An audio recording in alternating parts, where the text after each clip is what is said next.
Flash flood warning. For the following counties in Pennsylvania, Indiana, and Westmoreland. The National Weather Service in Pittsburgh has issued a flash flood warning for East Central Westmoreland County in southwestern Pennsylvania, South Central Indiana County in West Central Flash flood. Pennsylvania until 1:45 a.m. At 10:32 p.m., Doppler radar indicated thunderstorms producing heavy rain across the warned area. Between 1.5 and 2.5 inches of rain have fallen. The expected rainfall rate is 1 to 1.5 inches in 1 hour. Flash flooding is ongoing or expected to begin shortly. Hazard: flash flooding caused by thunderstorms. Source: radar. Impact: flash flooding of small creeks and streams, urban areas, highways, streets, and underpasses, as well as other poor drainage and low-lying areas.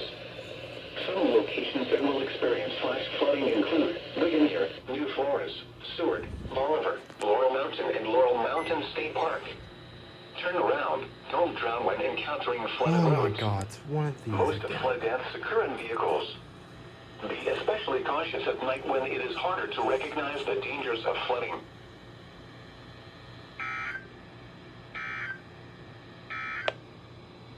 At 10 p.m. Easy.